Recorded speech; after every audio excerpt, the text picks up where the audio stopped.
人这一生，总有一些时刻会突然觉得自己快撑不下去了，不是因为外面真的没有路，而是心里的力气好像一点一点被磨光了。白天还可以对人微笑，还可以说我没事，可是到了夜深人静，所有声音都安静下来，心里那片荒凉就会慢慢浮上来。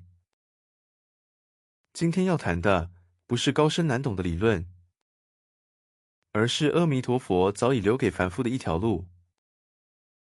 48大愿不是高高在上的神圣宣言，而是阿弥陀佛历经兆载永劫，为十方众生写下最深情的情书。当我们觉得人生没有退路时，佛其实早已在最苦的地方等候。人在健康的时候，常常以为身体是自己的，想熬夜就熬夜，想奔波就奔波，想逞强就逞强。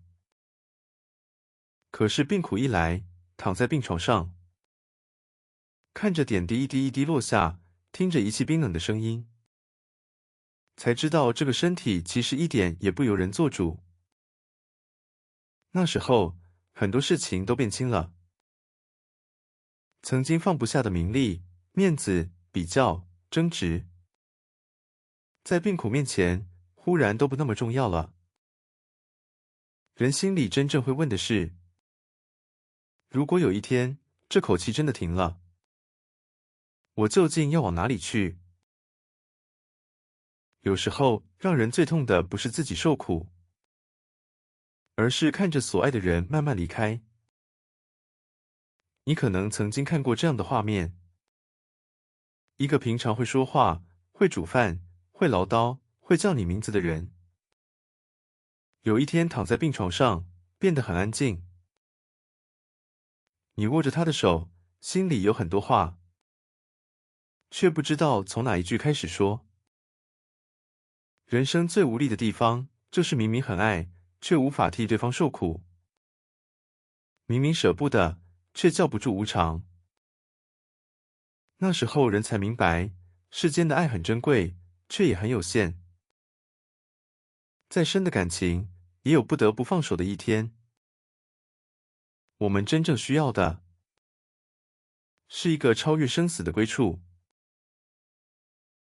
夜深人静时，人常常会想起很多白天不敢想的事，想起自己走过的错路，说过的谎，伤害过的人，也想起心里那些断不掉的贪心、嗔恨、嫉妒、不安。有些人不是不知道要变好，只是努力了很多次，还是会退步；忏悔了很多次，还是会犯错。于是心里会浮出一个很深的问题：如果生命现在结束，我这样一个满身尘埃、修也修不好的人，还有希望吗？净土法门最慈悲的地方，就是正面回答这个问题。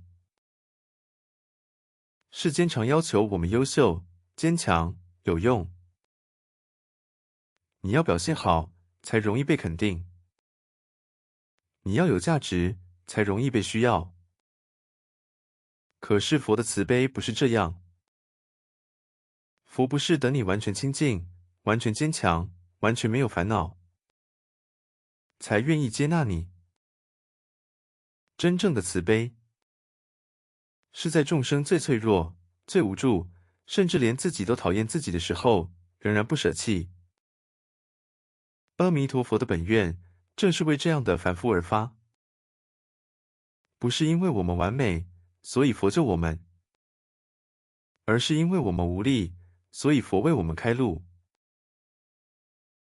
阿弥陀佛48愿，不是遥远的古老传说，而是跨越无量劫的慈悲承诺。凡夫也会发愿，我们也曾经说过，我要改变，我要变好，我不要再犯同样的错。可是凡夫的愿常常很脆弱，今天很坚定，明天遇到境界，又被情绪和习气牵走。但佛的愿不一样，佛的愿是由无量劫的修行、功德、忍耐与慈悲成就出来的。阿弥陀佛不是说说而已，他以整个极乐世界，以无量光寿，以不可思议的功德，来承担众生的生死大事。法藏菩萨曾发下这样的悲愿：众生迷失，我为他建立归处；众生恐惧，我在林中现前接引；众生业重，我以名号摄受不弃；众生往生我国，我必令他就近成佛。这几句话，如果只是当成文字，很快就读过去了。但如果放进真实人生里，就会发现它非常震撼。当一个人迷失很久，连自己都不知道怎么回头时，佛说：“我为你建立归处。”当一个人临终害怕，不知道往哪里去时，佛说：“我来接你。”这不是冰冷教义，而是佛对凡夫最深的呼唤。阿弥陀佛在因地修行时，名为法藏菩萨。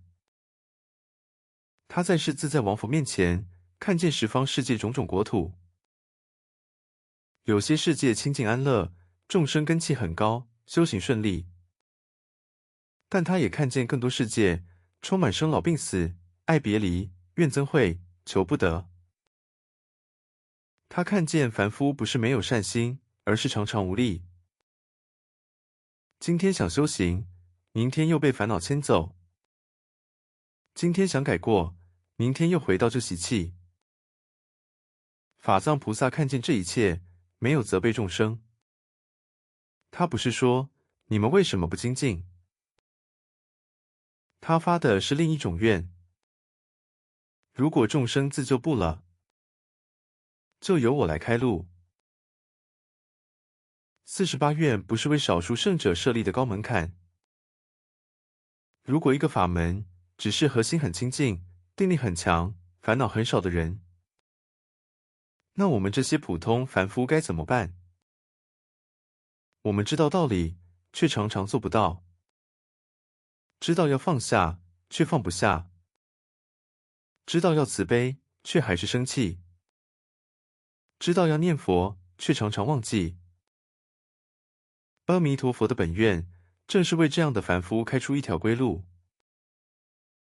他不是叫我们先完美，才准我们靠近，而是因为我们不完美，因为我们伤痕累累，因为我们修行无力，所以他更要救我们。48愿中最核心、最震撼的，就是第18愿。它被称为本愿中的本愿，因为它直接回答凡夫最深的问题。像我这样烦恼重、念佛散乱、修行不稳的人，到底能不能往生？我常常退步，常常怀疑，常常心不清净。这样的我，阿弥陀佛真的会接引吗？第18愿给出的答案，不是模糊的安慰，而是阿弥陀佛最深的保证。他告诉我们，凡夫不是没有希望，只要至心信乐，愿生极乐，乃至10念，佛必不舍。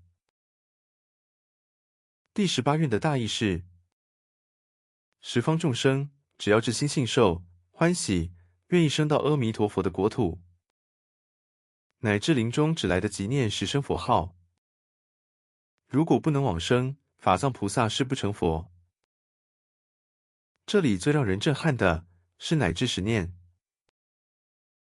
不是说你必须一生都修得完美无缺，佛才救你；也不是说你要完全没有妄想，佛才接你，而是在众生最危急、最无力，甚至生命只剩最后几口气的时候，只要真心回头，愿意归向阿弥陀佛，佛就不舍弃。这不是纵容放逸，这是给绝望的人留下一条回家的路。阿弥陀佛为什么要发第18愿？因为他太了解凡夫。他知道我们的心很散，有时候嘴里念着佛，心里却想到工作、孩子、账单、身体、过去被伤害的事。念着念着，才发现自己已经飘走很远。很多人因此责怪自己：我这样念佛有用吗？我这样心不清净，佛会不会不要我？可是阿弥陀佛正是因为知道凡夫散乱，才发下这样的愿。如果一定要完全清净才有资格，那么大多数凡夫都不敢靠近佛了。第18愿就是佛为散乱凡夫准备的救命绳索。平常身体健康、环境安稳时，我们都未必能保持清净，更何况到了临终，那时候身体疼痛、四大分离、呼吸变弱，亲人在旁边哭泣，意识也可能昏沉。平常能念佛的人，到了那一刻也可能心慌；平常自认坚强的人，到了那一刻也可能害怕。所以第18愿特别慈悲，它不是为禅定深厚、心无妄念的人才设的，它正是为了临终无力、心中恐惧、只剩一念回头的凡夫而发。当众生最脆弱时，佛愿最坚固；当凡夫最无力时，阿弥陀佛的本愿正是最后的依靠。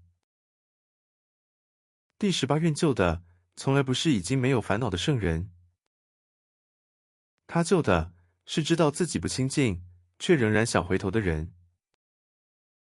是犯过错、流过泪、忏悔过，却仍觉得自己业障深重的人，是外表看起来没事，内心却常常觉得孤单、破碎、不配被爱的人。很多人不是不相信佛，而是不相信自己也能被佛救。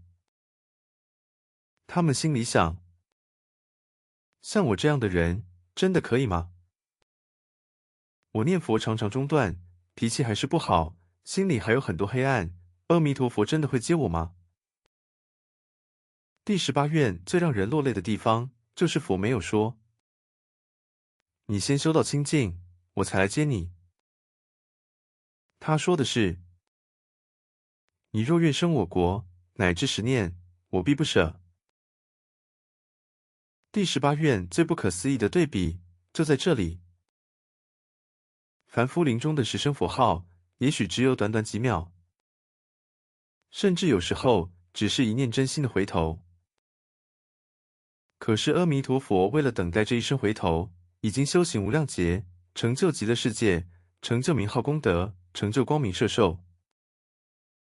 世间的等待常常会疲倦，等一个人太久会心冷，等一句道歉太久会失望，等一段关系太久会放弃。可是佛的等待不会疲倦。你的一声佛号在时间上也许很短，但它连接的是阿弥陀佛无量劫不变的本愿。现代人外表忙碌，内心却常常孤独。白天要工作，要照顾家庭，要回应别人的期待，好像每个人都必须扮演好某个角色。可是到了夜里，很多人才发现自己其实很累。有些人不是不想变好，只是失败太多次；不是不想念佛，只是生活太乱，心太散；不是不想相信，而是心里受过太多伤。第18愿告诉我们：你可以失败，但不要失去回头的心；你可以满身尘埃，但不要以为佛光照不到你。即使生命只剩一口气，一念心，一声佛号，阿弥陀佛仍然不舍弃你。这就是第18愿最深、最让人落泪的慈悲。第18愿不是冰冷的教义，而是凡夫真正可以依靠的安心处。当你觉得自己念佛不专、修行不好、业障很重时，不要因此远离佛。正因为靠自己出不了生死，所以才需要依靠阿弥陀佛本愿。信愿念佛不是骄傲地说我修得很好，而是谦卑的承认我靠自己真的出不了轮回，我愿意依靠阿弥陀佛，愿意回家。就像一个溺水的人承认自己游不动了，愿意抓住救生绳。这不是失败，而是活下去的开始。凡夫的信心也许微弱，但阿弥陀佛的本愿坚固如金刚。第二个让人落泪的誓愿是第19愿，临终接引愿。人最害怕的不只是死亡本身，而是死亡那一刻的孤单、未知与无法掌控。平常我们可以用忙碌忘记无常，用工作填满时间，用娱乐转移注意。可是临终时，这些东西都无法替我们走过最后一程。第19愿告诉我们，若有众生发愿往生极乐，临命终时，阿弥陀佛与诸圣众现前接引。这代表，在众生最需要佛的时候，佛不会缺席。病房里最让人心酸的画面，是家人都在，却没有人能代替那个人走。可以握着他的手，可以在旁边哭，可以替他念佛，可以一遍一遍说你放心。可是再爱的人也不能替他呼吸，再亲的人也不能陪他穿越生死。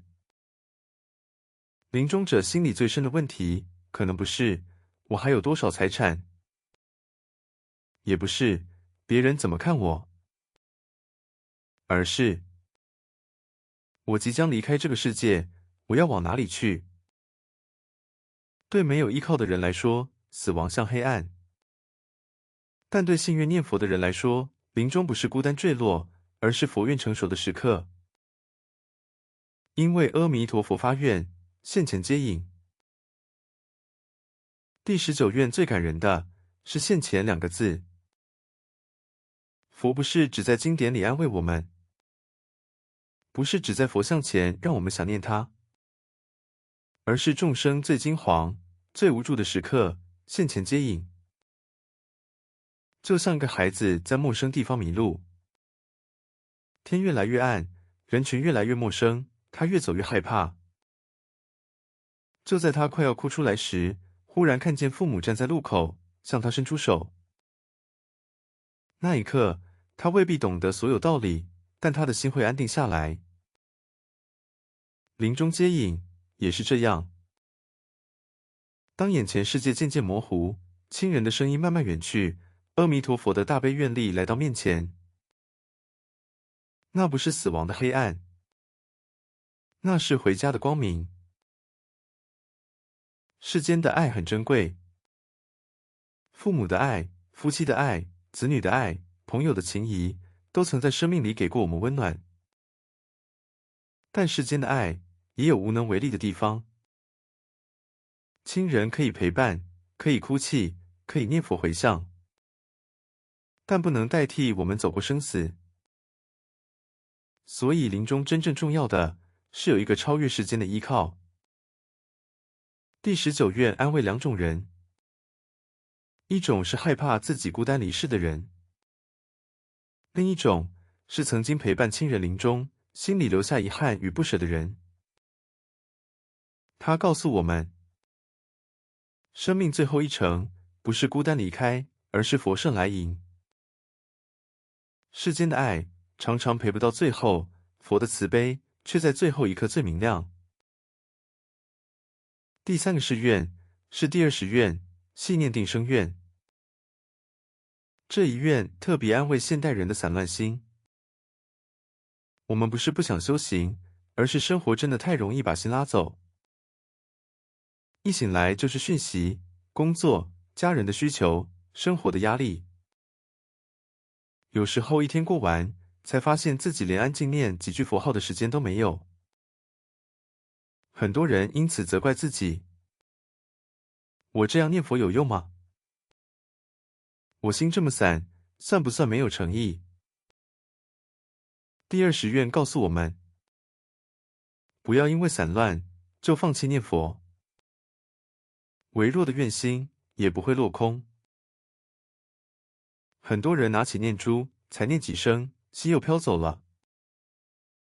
想到工作还没做完，想到孩子的事，想到账单，想到身体，想到某一句让自己受伤的话。念完之后，心里不是安定，而是怀疑。我这样念，有功德吗？阿弥陀佛真的听见吗？可是凡夫的心本来就容易散。如果一定要完全清净才念佛，那很多人就不敢念了。阿弥陀佛看重的，不只是你表面上念得多整齐、多完美，他看重的是，你的心是否还愿意一次又一次转向他。每一次想起佛，都是回头；每一句佛号，都不是白念。第20愿像一位慈父对迷路的孩子说：你走得慢没有关系，你常常跌倒也没有关系，你身上沾了泥土也没有关系，只要你还愿意回头，我就在前方等你。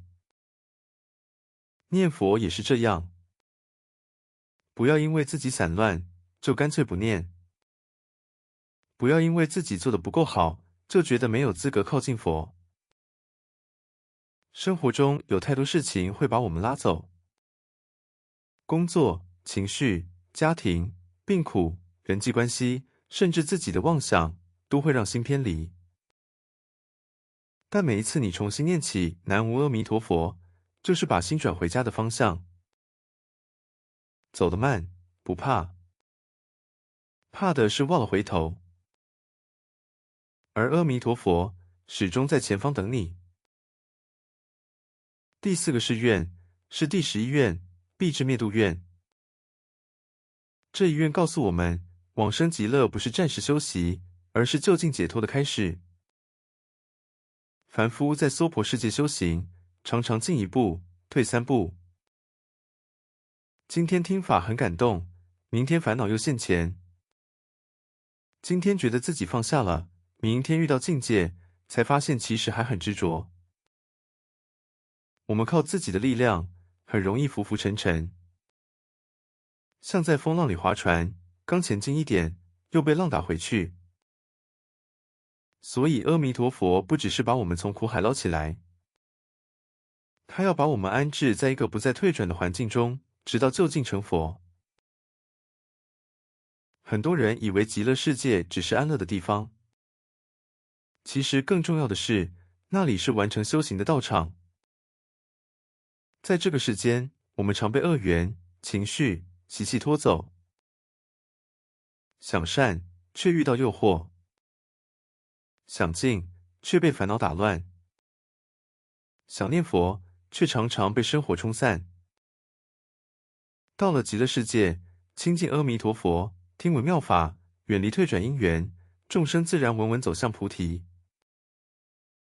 第18愿让我们知道，我这样的人也能往生。第11愿让我们知道，往生之后，我必定成佛。这不是短暂安慰，这是阿弥陀佛给凡夫的就近保证。世间很多帮助是有限的，有人可以陪你一段路，但不能陪你一生；有人可以安慰你一时，却不能拔除生死根本；有人可以帮你解决眼前困难，却不能让你永远离苦。但阿弥陀佛的慈悲不是半途的慈悲，他不是在你危急时救你一下，然后让你自己漂流。他是从你还是凡夫的时候开始接住你，一路护送到就近觉悟。这就是第11愿的重量。佛的救度不只是让你不再痛苦，而是让你在佛愿摄受中，最终也能成佛，也能利益无量众生。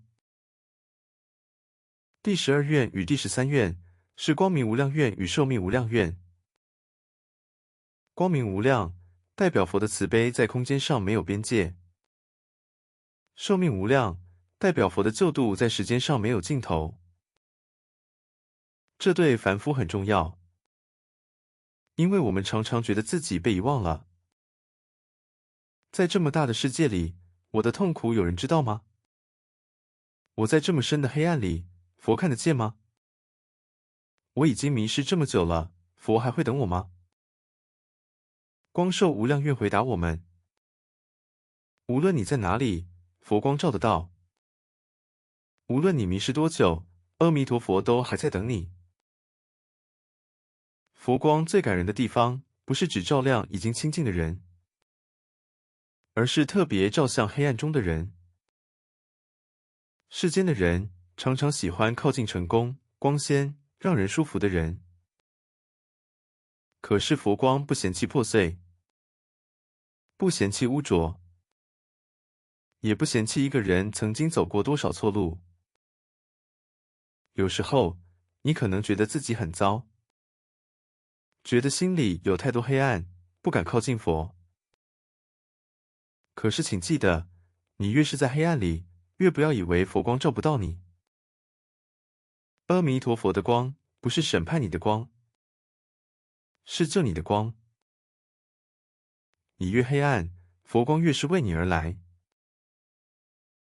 世间很多机会，错过了就没有；有些人错过了就再也见不到；有些话没说出口就成了遗憾；有些门关上之后就不再打开。但阿弥陀佛的慈悲没有期限，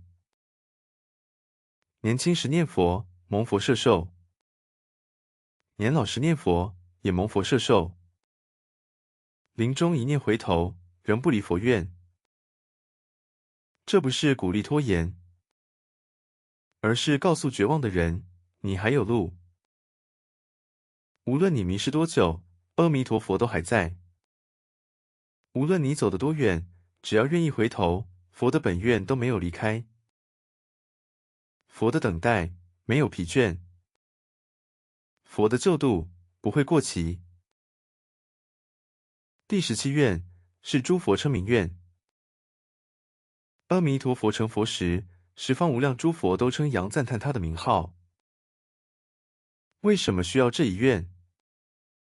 因为凡夫疑心很重，我们会怀疑，一句佛号真的有这么大力量吗？我这样业障深重的人，真的能往生吗？这样简单的法门，真的可靠吗？阿弥陀佛知道众生会怀疑，所以他不只是自己发愿，还让十方诸佛共同称扬这句名号。这就像一条路，不只是某一个人告诉你可靠，而是十方诸佛共同证明。这条路真实不虚。当你称念南无阿弥陀佛时，你不是孤单地发出一个声音，这一句佛号承载着阿弥陀佛无量劫的本愿，也受到十方诸佛的称扬护念。我们在人生中常常需要证明，买东西会看评价，走陌生的路会看地图，做重大决定会问有经验的人，因为我们害怕走错。在生死这件大事上，阿弥陀佛知道我们更需要安心。所以，当你心中怀疑时，不必急着把所有问题都想通，先回到这一句佛号，因为这句名号本身就是佛为凡夫准备的桥梁、道路与归处。第22愿告诉我们，往生极乐不是消极逃避。阿弥陀佛救度我们，不只是让我们成为被安慰、被保护的人，他还要让我们将来也能安慰众生，救度众生。很多人只看见自己现在的软弱，觉得自己没用，烦恼很多，连自己都救不了，更不用说帮助别人。可是佛看众生，不只看现在，他看见你的佛性，看见你未来能成佛，也看见你将来能利益无量众生。你今日被佛接住，将来也能接住别人。你今日因佛号得到安慰，将来也能把这句佛号带给更多迷路的人。有些人这一生受过很多苦，被误解过，被伤害过，孤单过，也在黑暗里哭过。有些痛，外人看不见；有些委屈，也许一辈子都没有人真正懂。可是当这样的人被佛光照亮，他反而更懂别人的痛，因为他知道，一个人在绝望时最需要的，不是责备，而是一只愿意伸过来的手；不是更多道理，而是一句“你还有希望”。阿弥陀佛不只是把你从痛苦里救出来，他也能让你的痛苦转成悲心。你曾经流过的眼泪，将来也可能成为安慰众生的力量。第33愿是蒙光柔软愿。他说众生蒙阿弥陀佛光明照处，身心柔软。这一愿很贴近现代人，因为很多人不是天生冷漠，而是受伤太多，心慢慢变硬。曾经真心对人，却被辜负；曾经努力付出，却不被珍惜；曾经想相信世界，却一次次失望。